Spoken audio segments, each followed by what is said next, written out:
Welcome to the next episode of Ask the Expert sessions. Today, we are joined by Mr. Aditya Khemka, Fund Manager, DSP Healthcare Fund. Amid the COVID-19 fueled market correction, one sector that has weathered the storm really well is the pharma sector. And because of this, there's an increased interest in funds operating in this space. But should you be adding pharma funds to your portfolio? And is it the right time to invest in this space? Well, let's ask Mr. Khemka these questions. Aditya, thank you so much for taking out time and speaking to us. Yeah, hi, thanks for having me. Okay, so let's begin with the basics, right? When we say pharma funds, what does it mean in terms of where and how these funds invest? Sure. So pharma funds or healthcare funds, so we have a DSP Healthcare Fund. The fund basically invests in three broad categories of stocks. So you have pharmaceuticals, you have hospital companies, you have diagnostics, even insurance companies. And in our particular case, which is unique to our fund, we also invest in medical device companies. Now, medical devices companies aren't listed in India. So few of them are listed in US, the other are listed in Europe. So we invest in US stocks for now amongst the medical device space. So then moving on to the next question, and I said that in the beginning that pharma funds have caught fancy of a lot of investors. And they say that typically when everybody is looking to invest, it's not the right time to enter because the kind of returns that would have been generated are already generated. So what are your views on this? Is it the right time to invest, or it's the returns have already been generated and it's just people are catching up now to this? That's an interesting question, Rajat, but I'll divide my answer into two parts. The first part being, if you look at pharma valuations, right, that is what people are most concerned about today, post the rally. So pharma sector as a sector has traded at a 40% premium on an average to the broader market for the last 10 years. Now that 40% premium had gone down to 10% discount sometime in February 2020. It had gone down to 10% discount. So the 30, 40, 50% rally that we have seen in pharma over the past 1 month has been nothing but the catch up to go back to the historical average. So where we are today in terms of valuations of the pharma sector, we are at the historical average. We are not at a discount to the average. We are not at a premium yet. Now, if you look at the peak was 130% premium to the broader market that happened in 2015. And the bottom was 10% discount that happened 2 months back in February 2020. So we are somewhere between the peak and the bottom. We are far away from the peak and we are at the average right now. So yes, there is enough time, there is still enough time to invest in the pharma sector. More importantly, if I talk about the DSP Healthcare Fund, the rally in the last month or so has largely been restricted to, large caps. Very few small and mid-cap pharma stocks have actually participated in the rally. Now, if you look at the DSP Healthcare portfolio, the way we are differentiated versus our peers is that we have about 60% weightage in small and mid-cap stocks. And we have only about 20-25% large-cap pharma stocks. For most of our peers, the ratio is inverted. They have 60-70% large caps and 20-25% small and mid caps. So in that sense, our portfolio hasn't really rallied to the extent the broader market has rallied because we are more small and mid cap oriented. Okay. So any specific reason, Aditya, that you are mid and small cap heavy and while others are, and you've sort of decided to take that differentiated approach? That's the $1 million question, isn't it? So for that, you have to understand the pharma business. So the pharma business in India, most pharma companies in India do two very, very different businesses. These companies are conglomerates, but that understanding is broadly lacking. So why are they conglomerates? They're two very different businesses. First is this domestic business, the business that we see from our eyes and experience daily. That is more like an FMCG business. Why? Because it has branding. So you never buy paracetamol in India. You either buy a Calpol or a Crocin, but you're definitely not buying paracetamol. In the US or in Europe, you're buying paracetamol. You're not allowed, as a pharma company, I'm not allowed to brand my product. What branding does is, in India, it gives you pricing power, it gives you pull from the brand, it gives you doctor royalty, and it gives you a very high return on equity with high margins. The lack of branding does for the export market is that it makes it a commodity market, a market vulnerable to price wars, a market vulnerable to competition, because your product just isn't differentiated at any level with your competitor. Now, the larger pharma companies, or the large caps as we call them, they are mostly dependent on exports. Their balance sheet, their cash flows, their P&L is very highly leveraged towards the export business. And the small and mid-cap companies, they are more leveraged to the domestic business because they don't have the capital to invest so much in exports. So by default, they are more leveraged to the domestic business. Now, one reaction that I often get to this statement is, but Aditya, large is safe, small is risky, right? That is a natural question to ask. My response to that is in two bits. Look, the size of your profit doesn't tell you how sustainable it is. The quality of your profit tells you how sustainable it is. Whether you are a large cap is determined by the size of the profit that you make today. And because, analysts in Excel sheets have the tendency to drag everything for 20 years. So a large profit is dragged for 20 years as a large profit, and a small profit is dragged for 20 years as a small profit. But I refute that completely. I don't believe in it. I say that if you look at a small company like, for example, Ipca Labs, in FY14, the stock price of Ipca Labs was 900 rupees a share. In FY14, the stock price of a Sun Pharma, the largest pharma company in India, was 1200 rupees. Now, standing today, Sun Pharma is at 470, 460 rupees, and Ipca is at 1600 rupees. So large wasn't safe, and it still isn't. The quality of your cash flow, the quality or the source of your cash flow determines the sustainability of it, not the size of it. There are themes always, right? There was infrastructure in 2004 to 8, right? Yeah. And, healthcare has been touted as the sunshine sector in India for, years now, right? But if you look at the 10-year returns, probably taking out only the last 1 year returns, if you exclude that, then the reward has not been, in sync with the risk you're taking. Do you think this risk reward, ratio changed now? And if yes, then what has changed? So two things. Firstly, if you look at the export business, right? So it's a business which is commodity. Now, if you look at the ROE of these pharma companies at a sector level, the ROE was 10% in 2009.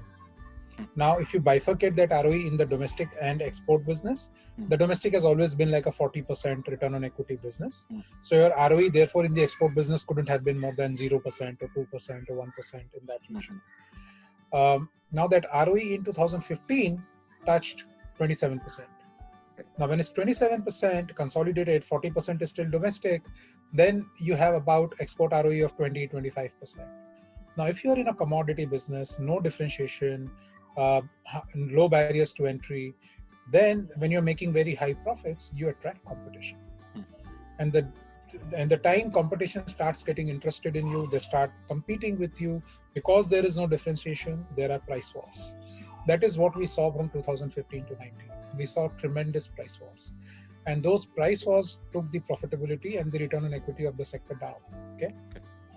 Now, standing today, 2019, we had actually gone back to the 10% ROE of 2009 as a sector. So you are again at a level when domestic again doing 40-50% return on equity. So export is doing 0%, -2% return on equity. And at that level, you're definitely not attracting competition. Moreover, what you're doing is you are crowding out currently entertained players who are currently present in the market, because not everybody has the deep pockets to sustain a business which does 0% or -2% return on equity for a long period of time. We saw a few bankruptcies of pharma companies in the US because please understand the attractiveness of India is we are the lowest cost manufacturers of pharmaceutical products. And if company based out of India are making 0% return on equity or -2% return on equity in that business, then companies based out of Europe and America, which is our largest competition, then with 30-40% higher cost than us, but at the same selling price as us, they are definitely not making any kind of profit, and they're definitely not being sustainable. So to that extent, when it came to the sector, my belief is that we will see crowding out of existing players. We will see reduction in supply. And in any commodity market, when there is reduction in supply, pricing improves. Okay. So the pricing in export market should improve. And as and when it improves, your return on equity will improve. As and when that improves, your valuation multiples will improve, a sign of which you saw in the past 1 month. And I expect that to stay so. See, India has a global competitive advantage when it comes to pharma. We cannot claim a global competitive advantage in financial services. HDFC Bank or any bank for that matter in India cannot go to US and get 5 retail clients, right? Yeah. But these pharma companies went to US and got 47% market share. Okay, so it's a global competitive advantage. There are no barriers to entry or exit. Okay. And if you have a global competitive advantage, you will make money for your investors over long periods of time. Yes, you are right. There may be times, prolonged times, when you don't make any money or you may lose money, and you may make your 5-year returns in 1 month, like we saw in the last month. But that doesn't mean that the sector is less attractive. To my mind, that's volatility. A long-term investor should be prepared for volatility in any sector. And pharma just has been volatile in the last 5 years or so. Okay. Taking off from volatility, you said, let's talk about the risk that come associated with the pharma sector. So what do you, are the risk, in the sector and in extension, that an investor takes when you go Right. for a sector specific fund? Right. So let's define risk, Rajat. What is risk? When you invest in cyclical stocks, people don't talk about risk. When people were investing in banks and NBFCs, they didn't talk about risk. Today, they're talking about that risk. The risk to my mind, beta, right? Beta or risk to my mind is the sensitivity of the business model that you're investing in to the larger macroeconomic variables, okay? To interest rates, to inflation, to GDP growth. Now think about it. Whether the interest rate is 10% or 5%, does it matter whether you buy your drug or not? Whether the inflation is 5% or 20%, does it matter whether you buy your drug or not? Whether the GDP growth is 5% or 20%, does it matter to you whether you buy your drug or not? Whether you have 100 rupees disposable income or 1000 rupees disposable income, does it matter to you when you buy your drug or not? It doesn't. So when you invest in a sector like pharma, the risk from macroeconomic variables is zero. Yes, pharma has its own specific risks. First risk is obviously the regulations. So we have seen US FDA, we have seen price controls in India, we have seen fixed dose combinations ban in India, we have seen variable regulatory actions being taken against pharma companies. And that would likely continue. It's just something that pharma companies have learned to take in their stride. It's something that they're working upon to improve. And that work is a work in progress. It will continue to be so. There is no accuracy. There's no 100% perfection there. It always has been and will remain a work in progress. Then there is currency. We are very, very large exporters. So if the dollar goes to 40 rupees, will we be impacted? Yes, we will be impacted, because the cost is largely rupee based and the revenue is largely dollar based. And then you have your competition. So as we said, in times when the sector starts making extraordinary ROE in the export markets, you will have a competition. That's a commodity market. You cannot escape it. You cannot escape competition. Having said that, pharma already is within India and outside India one of the most competitive sectors you will see. It is extremely fragmented in its nature. There's a cycle, right? Higher returns lead to more competition, and more competition leads to fall happening. How do you see for how long prolonged this cycle continues and it reverses? And if the reversal has happened now, how do you think this cycle will continue before it goes back into higher competition, margins, ROEs falling? True. So firstly, a disclaimer, this cycle is largely for the companies which have more exposure to exports. Okay. Which is largely large caps. So the fund that we have built has more India focus, so it doesn't have so much cyclicality involved in it, number one. Number two, the last two cycles, so 2009 to 15 was an up cycle, 2015 to 19 was a down cycle. So one cycle was 6 years, the other cycle was 4 years. This new cycle, how long it will be, very difficult to predict. But one way to look at it is to look at the ROEs consistently. So the moment the consolidated ROE starts breaching 20%, you know that these pharma companies in the export business are making more than 15% ROE. And if you make more than 15% in any commodity business, let alone pharma, in exports, you will start attracting competition. Okay. So the monitor here, the key monitorable here is the return on equity of the sector. So what are the risks involved specifically when you invest in companies in space within who primarily market is India? So companies that primarily market in India are exposed to, by and large, just one risk, which is within regulations. That's the price control risk. Okay. Right. So government in India has taken a slightly populistic view, where they've said that every average Indian should be able to afford a list of drugs, which they call the national list of essential medications, and therefore those drugs are under price control, and you cannot take price increases in those price control products. You have to sell it at a price that the government decides for you. So that will remain a credible risk. If government tomorrow wakes up and says we need more products under the price control regime, then you would have more pricing pressure within India, and you would have some decline in profitability there. But in our past experience, so price control in India has existed since 1975. It was first introduced in 1975, and latest round happened in 2014. So for the last 40 years, 45 years, what we have seen is despite price control, the industry remains immensely profitable. It's a 40% return on equity industry, which is an extremely profitable industry as a whole. Sure. All right. Got it. So moving on to the next question, Aditya, and I think COVID-19 has sort of one of the reasons that people are looking at pharma funds. How do you see this, pandemic and this crisis, changing the industry? Would there be a significant impact over a medium to long term, or you think this is just a short term impact and then goes back to business as usual? So there would be both near-term and longer-term impact. Let's first talk about the longer-term impact. That's easier to talk about. The longer-term impact purely is going to be that people are just going to be more health conscious. People are going to get more perspective on wellness. People are going to get more perspective on how vulnerable we are as human beings, and we need to take better care of our health. Right? We need to be more hygienic, more cleaner, etc. And we need to be fitter to survive. And that is where preventive medication, vitamins, antibiotics. Even if you're a little bit ill, take antibiotics, get well soon. Stuff like that. So that will definitely come in, and diagnostics will benefit from that. People will go for more regular health checkups to know what are they vulnerable to. So currently, Indian population is more reactive when it comes to healthcare. I go to a healthcare facility only when I need help with my health. But we are not proactive. We don't go to just get checked what are we vulnerable to, right? I think that attitude is changing slowly, and COVID will act as a catalyst to change that further. So you will have some of that happening over the longer run. In the shorter run, what COVID has done is it has resulted in people sort of stopping to step out of their homes. So many of us bought our regular medications during the month of March, stocked up. So most pharma companies in the fourth quarter numbers will report very good numbers because they've seen pre-buying from the general population at large. And the reversal of that will happen in the first quarter of FY21, where you will see most of these patients are not moving out of their houses to get checked, or the doctors aren't attending hospitals or clinics, and therefore you aren't getting diagnosed. And if you're not getting diagnosed, then you're not getting to buy a drug.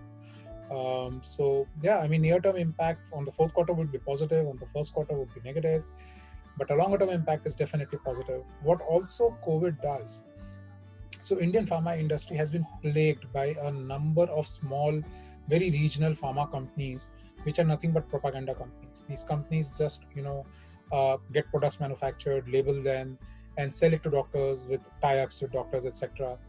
Now the COVID episode has completely shut their supply chain because of the lockdown, because they're not robust organizations. They're like 5 people, 10 people organizations. So they're not being able to survive this. And because they'll not be able to survive, the market share from that unorganized sector will move to the organized sector. And the larger pharma companies obviously will benefit from that more. Okay. So then I think, going back to, the DSP Healthcare Fund, and you mentioned in the beginning that, you are also investing in, US pharma space, right? So can you walk us through the rationale behind it, why it is being done, and how does it really help, investors when they get into DSP Healthcare Fund? Sure. So a couple of things. One, medical devices in India just isn't represented as an opportunity in the listed equity space. Okay. We have very few medical device companies in India. And that too, these companies are not really working on cutting edge technology. They are just working on making some decent consumable products at an affordable price, like we do in pharma. What we really wanted was stocks which have medical device proprietary technologies, patented technologies. And the reason for seeking that out was that we are seeing this artificial intelligence, smart technology revolution happening globally in various sectors, right? It has happened in hotels, it has happened in taxis, it has happened in airlines. So it would happen everywhere else, right? So the idea was to be with the disruptor. Over a period of time, these technologies will disrupt the industry. As and when they do, if the fund has exposure to companies which will disrupt, that would benefit the fund. And such companies aren't listed in India. They're either listed in Europe or in US. US has a more robust reporting mechanism and more transparency into public equities. So we went with US. Also, what that helps us with is we invest in dollars. So this rupee depreciation versus dollar, which has been 4% on an average for the last 40 years, that adds to our return profile. And what it also does is it gives the portfolio a bit of diversification. So one pushback we often get on the fund, on any sectoral fund, is the volatility. So if you have two different geographies represented in the portfolio, the volatility gets compromised, and the investor just has a better experience of investing in the fund. Okay. Sure. So Aditya, we're on to our last question, and for investors who are looking to invest in this sector, how much would you say should they invest as part of their overall portfolio in, say, a pharma specific fund? What percentage of their portfolio should be allocated there? Yeah, so that's a little tricky question. Look, even if you're buying a diversified fund, you're getting about 3 to 5 or 6% exposure to pharma through your diversified portfolio. Yeah. I think if you are bullish on the sector, if you feel the sector has value, and if you feel the sector will take over as a value creator over the next 5 years, then you should probably add another 5-6% of the sector to top up on the current 5% exposure that you have. So double up on the exposure. And that's so end point would be 10-12% exposure of your total wealth. Okay, sure. So with this, we come to an end of our questions, Aditya. Thank you again for taking out time and speaking to us. Mutual fund investments are subject to market risks. Read all scheme related documents carefully.